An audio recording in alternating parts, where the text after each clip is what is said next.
campus climate and culture, we welcome you to this space. Many ask, why is storytelling important?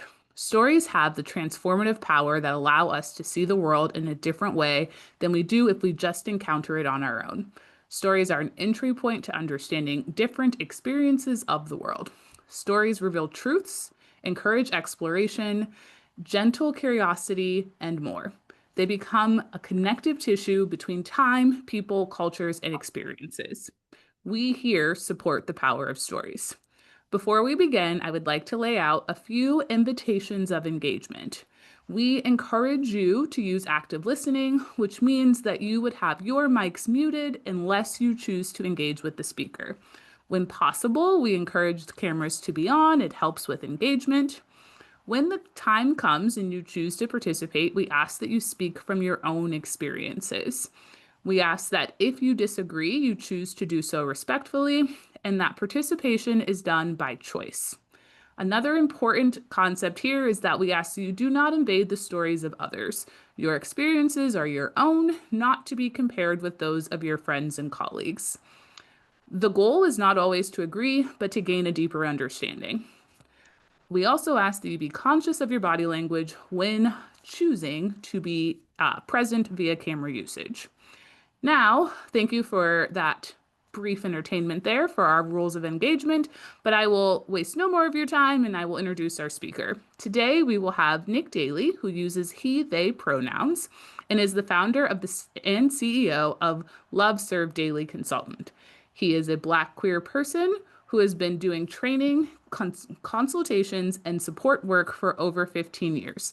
Nick volunteers as president of the board of directors for the Joshua Home and LGBT Safe Haven, supporting homeless LGBTQ youth in the Inland Empire. He loves video games and karaoke and road cycling. Without further ado, Nick Daly.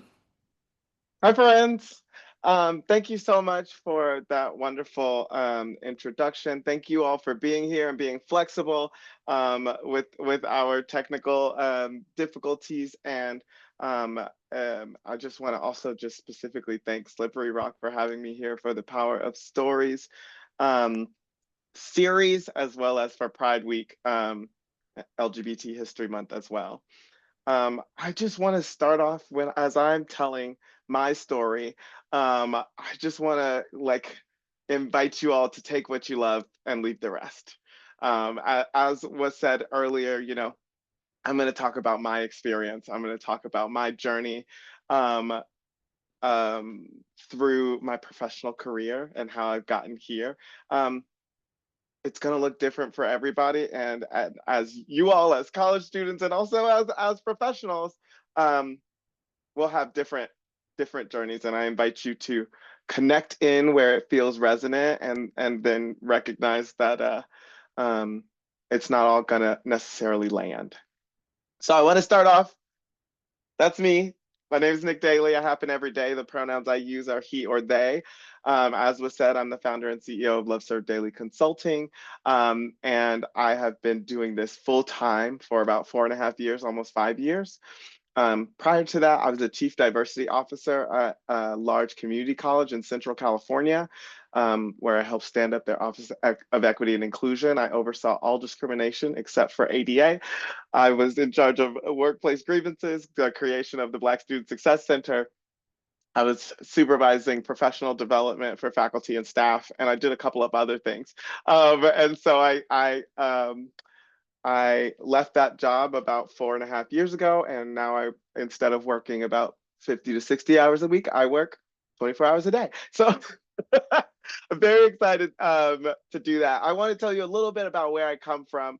So this is my family. This is we're a really close knit family. So in the back, you have my big sister and big brother. In the center, the person who's looking like a little halo is my mom. And then there's myself and my twin.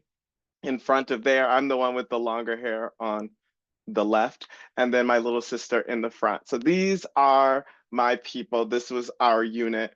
And my mom was a single mom growing up. We navigated a lot of financial struggles, and we moved a lot growing up. But I think that also shaped a lot of how I approach and think of the world today. I'm also married. I've been with my husband for 15 and a half years. And I know I look youthful, and that's because I am. We met in college, had a long distance relationship for my senior year, his junior year, from Southern California to Oregon. He was um, he was at Oregon State University, and I was doing an internship there. And um, we met, and it was not love at first sight, but it lasted and has lasted for 15 and a half years. As was said, I love karaoke. My go-to karaoke song right now is Tennessee Whiskey or Something in the Orange by Zach Bryan, which is like I that's like not typical for me. I do love all genres of music, but um, yesterday I was listening to Teddy Swims "Lose Control" while I was driving in LA traffic, and I was like, maybe I should try that. So that's what I'm thinking about that.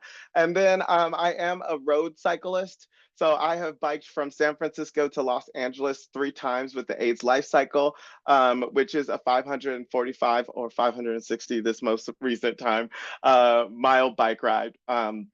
Where we camp for 7 days, and we raise money and raise awareness for people who are directly and indirectly impacted by HIV and AIDS.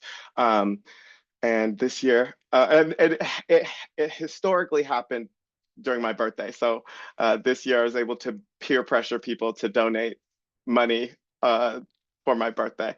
Um, and I was able to raise more money than I've ever raised in the prior 2 years. So feel good about that. All right, a little bit about where I'm from. So I'm going to talk first. I'm a preacher's kid and a preacher's grandkid. So my mom was a music minister. She said she wasn't a preacher, but anytime you gave her a mic, she was act like she was a preacher. And my grandma was also a preacher. And the thing about being a preacher's kid or a preacher's grandkid in the religious background that I came from is that you will be on the mic every every week. You're going to be standing in front of the group of people who are there, parishioners. You're going to be on the mic. You're going to be dancing. You're going to be singing. You're going to be reading, whatever it is. And so, a part of my professional development, I think sometimes we don't think of places like places of worship as a place where there's professional development, but I became comfortable being in front of groups of people at 3 years old when I was, reciting grace or, a prayer or something like that. So I do think that that's a really important part of how I became who I am. That led into theater and choir in school, both um, in K through 12 as well as in college. I went to college for musical theater. They changed the major to a conservatory style music degree. So I was then in vocal performance, um, and I failed out of that program. It was as rigorous as the health program. Like you had to stay on track every semester. I had a 0.66 at the end of my first semester. And I'm here to tell you that getting a bad grade does not mean the end of your life. Getting a bad grade does not mean you can't go to grad school. It doesn't mean you can't graduate. I graduated with a 3.2. So I just needed to pivot. Um, Also being involved in student leadership programs. So I was in student government. I was engaged with the diversity programs on campus, student mentorship programs. And in particular, there was a mentorship program that taught me the skills of facilitation and group dynamics, human relations. And so I think that that was a really important locus of learning or space of learning for me because learning how to lead groups, right? Not just stand in front of them, but lead the groups became an essential part of my career beyond there. Also, activism and community engagement. I think, again, that background, the religious background, but also just my identities in the world. I came out as a queer person, a gay man. I'm putting that in scare quotes because maybe that's different today, but but I came out as a gay man at 9 years old to a preacher and his grandma. And then I came out about 6 more years until I came out for the last time. I'm putting that in quotes because we come out every day. I mean, I came out to you all today. So activism, speaking up, speaking out against injustices. I was protesting with our teachers at the teachers union in high school. So very much connected to community from high school and beyond. And then in college, I did graduate college. I got a degree in women's and gender studies with a minor in religious studies, and I focused on the experiences of masculinities, men in college, and particularly the men who critique or interrogate their own masculine identity. And I researched masculinity for about a decade after that. I went to graduate school at Oregon State University, where I got a degree in college student services administration, with a focus on looking at the ways that oppressions impact higher education, college students, as well as staff. So looking at the organizational responsibility. So I'm gonna move on because we're talking about graduate school, that curiosity and that connecting. So um, for me, one of the major anchors of my professional career has always been curiosity. Hey, I'm noticing this thing that's happening. I'm noticing this thing that doesn't feel right, or I'm noticing this thing and I don't know anything about it. And so I've consistently throughout my career sought um, to connect the dots and make sure I always say I know a little bit about a lot of things and a lot of things about racism. And so I'll start with interdisciplinary and integrating. So I went to a small private liberal arts school, and a big part of that educational learning was interdisciplinary learning. So learning across um, fields of study. So I took a class called Race and Science, where we talked about the concept of objectivity and the ways in which science and scientists, historically and currently, um, um, have shaped a narrative around race and racial difference, and really created the fiction of what racism or race is. I'm gonna stop for a second and just say race is a social construct that has real life impacts on people. So it is a fiction, but it actually does have real life impacts on people. Um, so a part of interdisciplinary learning is actually integrating ideas and concepts from other areas. And so I learned, particularly in college, I learned how to begin to integrate ideas and concepts from other places. When I was a first year at our convocation, we had a speaker and he said, go to a speaker or go to an event, go to a club meeting for something that you're deeply uninterested in. Go to the business program where they're talking about global economics. Go to the environmental studies talk. Why? Because that helps round out your education, right? And then you're able to think more creatively, integrate those things. And so that was a foundational part of my education as well. So I've never been somebody who's afraid to ask questions. Even growing up, my religious background, it was like, I would say it was rigid, but also flexible. But I would ask all kinds of questions about what it meant to be a human on this planet, and what it meant to live the tenets of the religion that I was raised in. I'm currently not religious, but that background really did have a strong impact on me. So I've always believed in asking questions, um, and then seeking answers. So asking questions is one part, but also seeking the answers, whether somebody can give them to me or not. So sometimes, I don't know, maybe you had the experience of somebody who was a teacher, a parent, a leader. You ask a question, and then they answer it, and you say why, and they say because I said so. Right. Because I said so didn't work for me. So so I would be like, oh, okay, or because that's how it is, right? So a lot of my background was also trying to find those answers, and going beyond that kind of first step. When I was in graduate school, um, we were we were learning how to be college administrators, right? How to work at colleges, and there was a trend of sexual violence on campus. And there was also a trend of just crisis incidents, emergency incidents on campus. And in our program, where we're learning how to work at colleges, we were not engaged in these kinds of topics. We didn't talk about it. So I went off campus while taking my second semester of graduate school.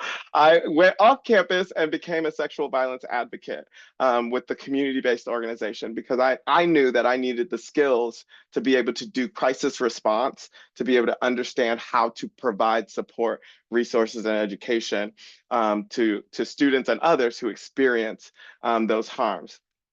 Um, Connectedly, um, I also sought to find where my connection point was. What were the things that I was seeing that weren't present, or that maybe people were uncomfortable with, and that is where I found my lane.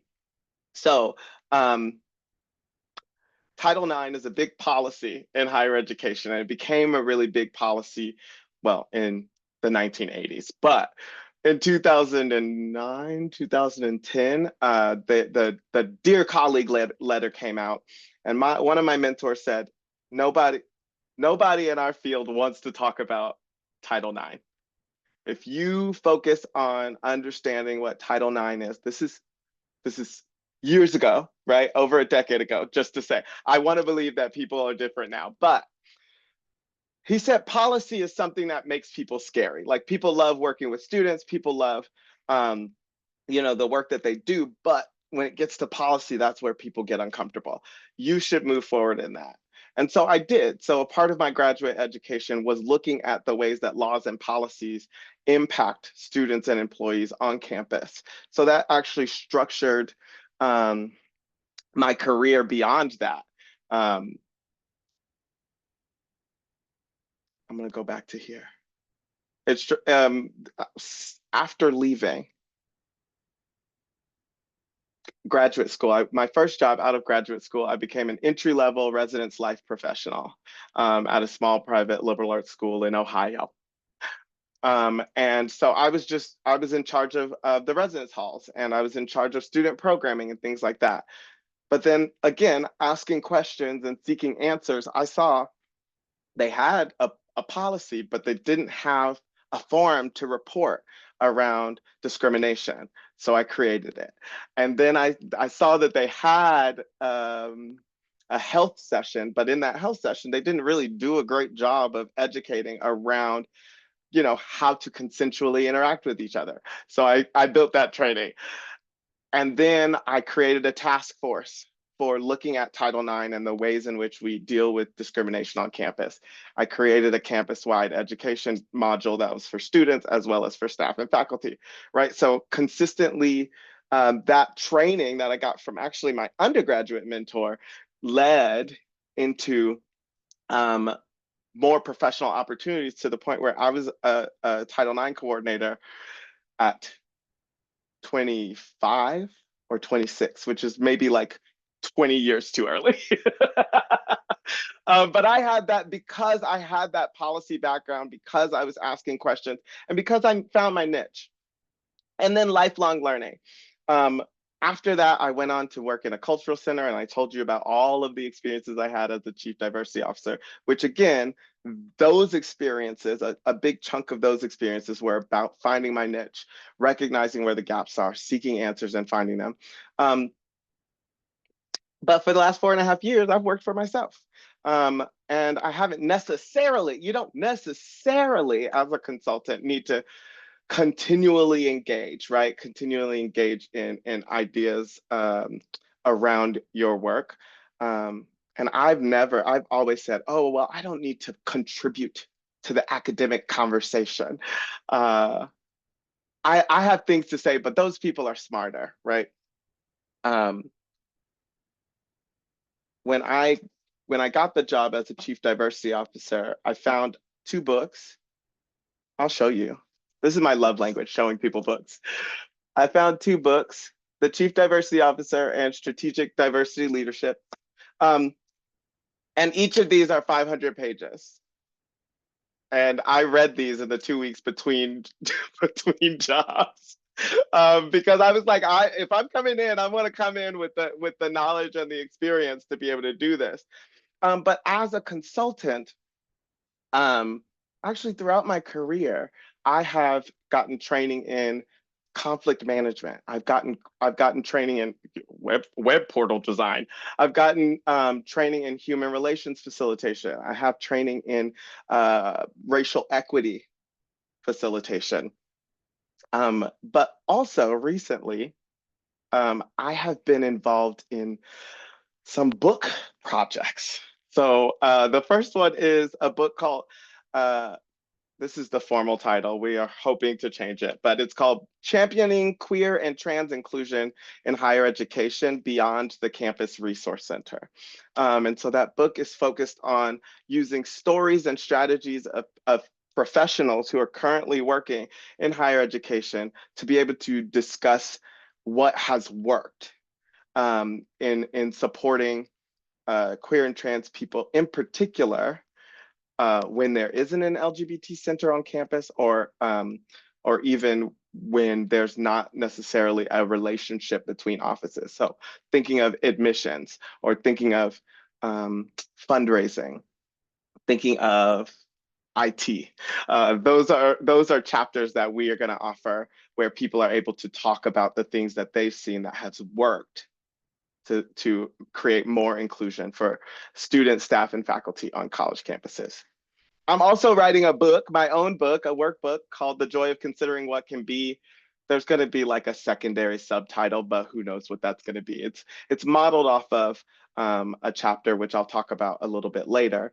And then I'm writing a chaplet. This is all right now. So as I was putting this together, I was like, why am I involved in so many writing projects? I'm also writing a chaplet as a part of a series called Migrating Pedagogies that is shepherded by Dr. Gabrielle Seville and Allison Yasukawa. And it's called Do You Want to Be Right or Do You Want to Be Effective? Or we've been here before. It's one of those two. Either do you want to be right or do you want to be effective, or we've been here before, which is really inviting um, those of us in higher education to really think about history as a tool to help us be able to move forward and think through, well, how can we learn from the past, iterate, and then move forward in the future. How y'all doing? Doing good? I feel like it's a lot of Nick Daly, the Nick Daly show, but I think that technically this is supposed to be the Nick Daly show. If you have questions, comments, feedback, or drama, you can put it in the chat, or you can unmute, and um, I'm happy to answer the question. I don't mind being interrupted. So as I said, I'm writing the book, The Joy of Considering What Can Be. And throughout my life, I think something that's been central throughout my life is truly believing in the power of stories and imagination. So it's such an honor, again, to be invited to participate in this, because hearing the stories of people can help us think more clearly about how we relate to the world, because it allows somebody to share who they are. And then we can, again, we can reflect and hopefully reflect in community, right?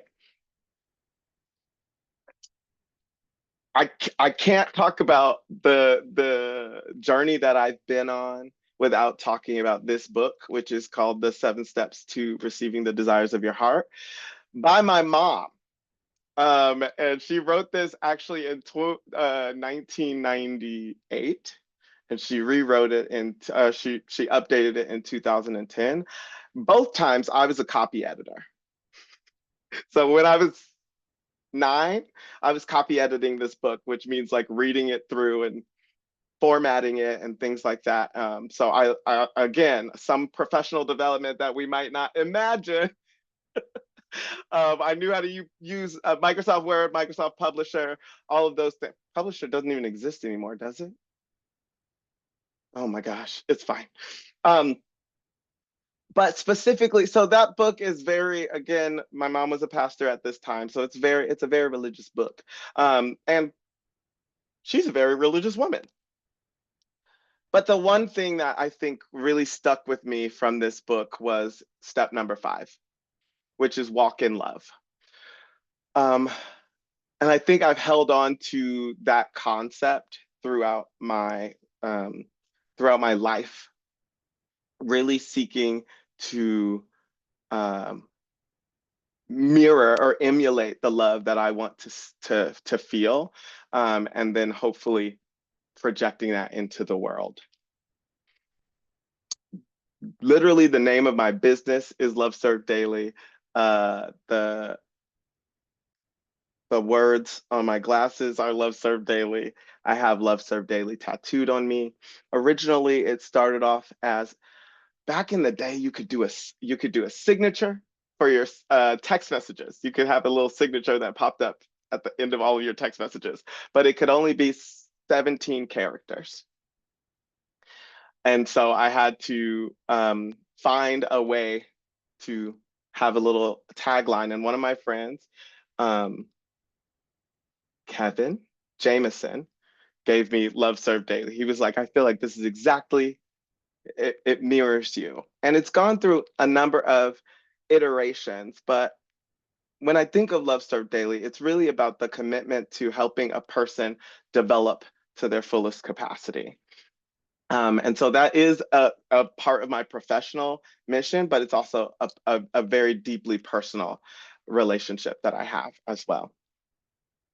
So when I think about the joy of considering what can be, um, there's a couple of things that come to mind first. First, I created a social justice burnout assessment in 2017 because I noticed a lot of the students I was working with were just feeling like drained and dragged down. So I did some research and found some kind of indicators of burnout, particularly as it related to social justice. And I created this burnout assessment. And then I used that assessment in a professional conference, um, the ACPA Student Educators International Conference, where I was on the directorate board, and the directorate board of the Coalition for Sexuality and Gender Identities. While I was on that board, I did a facilitation that used the social justice burnout assessment as a part of it, but then also went on to talk about many of the themes that I talk about in the book. The phrase, the joy of considering what can be, actually comes from Stephen Quay and colleagues in A Bold Vision Forward. And they offer a number of tenets that we need um, in order to actualize racial justice and decolonization in higher education. And it's about 5 different tenets, but the one that spoke the most to me was the joy of considering what can be. And so then I started to alter or hone the message of that facilitation from 2018 into the joy of considering what can be.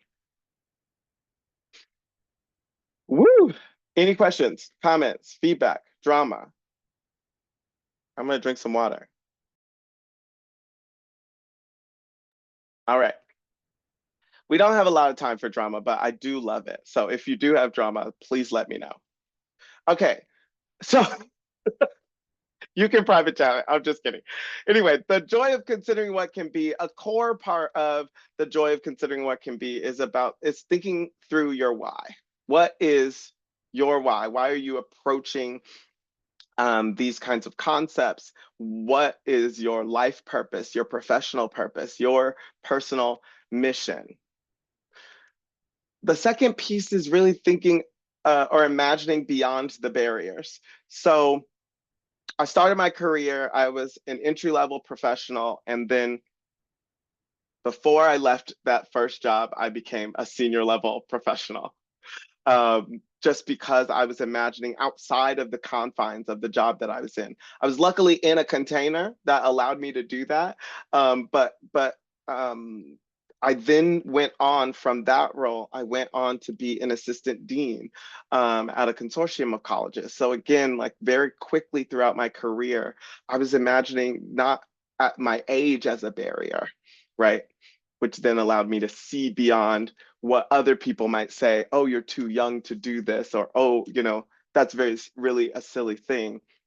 So imagining beyond the barriers, reflect on what's possible. So after you imagine beyond the barriers, then you reflect on, okay, these things we're able to maybe materialize these things. And I like to say, think about how it would taste, how it would feel as you're imagining beyond those barriers, what is on the other side? And then share that with others. Sometimes when I dream, I don't dream that much, but sometimes when I dream and I remember the dream, I will share it with others. And oftentimes, that allows me to be in community with these thoughts, these feelings, these imaginings. Sharing with others, being a part of community is an essential part of what it means to be human, truly. Start with the end in mind. So after you imagine what's possible, after you like look beyond the barriers, after you share with others, then you do some backwards planning. I said at 20 years old that I was determined to be a dean in 10 years. And at 26 years old, I became an assistant dean. And at 30 years old, I was a dean and a chief diversity officer. I said at 22 years old, I wanted to be a consultant. And at 30, I became a consultant. Actually, way earlier than that, but a part-time consultant that was really doing meaningful work across the country on a consistent basis. So as you are imagining, as you're sharing with others, make sure you're starting with the end in mind. All right. Sometimes when we share our stories with other people, those people can be the ones, they could be the ones that invite the barriers, right? They could be the ones that are saying, oh, well, you're so young. Oh, well, you need more experience. You need to put in your time, right? Or I'll use Angela Davis. Angela Davis has been doing this for decades. She's been fighting for, justice for decades, and she hasn't seen it. So, you suggesting that we should have it now, you gotta wait your turn. You gotta recognize that this is the long game, right? We don't dream in no's, right? We dream in what is present. So as you all are dreaming, make sure that you don't let the detractors get you down. I won't say the Rihanna quote, but Mr. Rogers said, look for the helpers. When things are scary, when things feel overwhelming, when you look around and you feel unsettled by what you see around. Mr. Rogers said, actually, he said his mom used to tell him to look for the helpers. look around and see who are the people who are doing good work, trying to lower the temperature, trying to build for a better tomorrow. And my piece is once you see those helpers, I invite you to become one. Doesn't mean you're going to be on the front lines. You might just be passing out water at the protest, or you might just be, you might be the person who's having late night phone calls with people who are stressed out, right? Everybody has a different role, but be a helper and look for the helpers. And again, that piece of community is really important. And then lastly is revel in the joy of being committed to these goals, and then overall revel in the joy of community. Sometimes when we get together, um, we end up in a trauma stew, as Dr. Tama Bryant says. We end up talking to each other about all of the things, all of the difficult things, the oppressions that we've experienced, or the harms that we've experienced, right? I tell you mine and you tell me yours. And now it becomes a cycle where we spend all of our time talking about the things that are pressuring us. And I'm not telling us not to do that, right? That is sometimes an important part of community. However, also revel in the fact that we get to be together in this moment in community. um, I often use the example of the history of raves, right? Is Black and brown LGBT people, queer and trans people in New York getting together, creating safe spaces for themselves, and those parties morphed into actually fundraisers for people who are being deeply impacted by HIV and AIDS. So it helped pay for people's funerals when their families wouldn't. So they're out, they're dancing, they're sweating, they're in a warehouse. They're probably doing all kinds of things in that warehouse, right? But the purpose of them coming together was community and commitment to their community. But they allowed themselves that joy, and then in the next day, they got to work.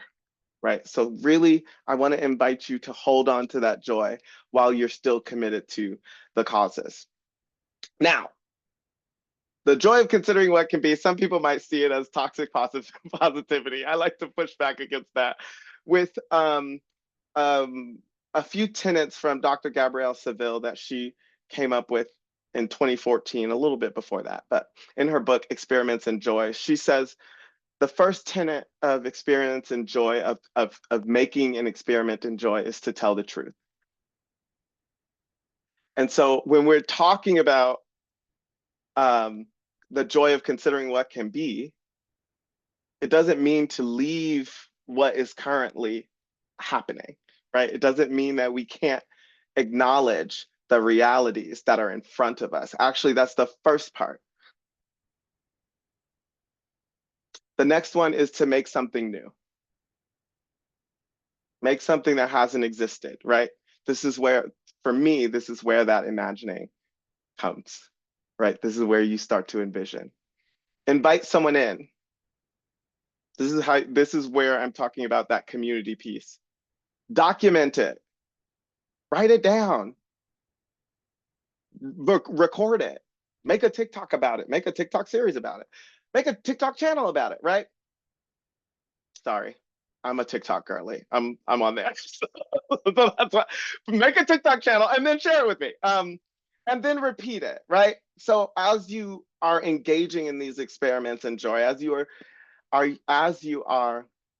um, considering the joy of what can be, or as you're engaging in the joy of what can be, make sure you're recognizing that it's iterative, right? Tell the truth, make something new, invite someone in, document it, and then repeat. Dr. J. Cody Nelson says, we are agitators for a future unknown. Every day we are imagining a world maybe that we've never even lived in, right? A different kind of world. And just as much as we can imagine the worst possible outcome, um, we don't know if that's going to happen. We also might see one of the best possible outcomes in the world. And so, again, tell the truth, but also let's collectively imagine beyond that. That was almost exactly 45 minutes. So, friends, does anybody have any questions, comments, feedback, drama, facts, or queries? This is not a typo. Let's see if you catch it. I see a link in the chat, y'all. If anyone If you need to, needs, yeah, if you need to mark that you attended for extra credit or any other reason, please use the link in the chat.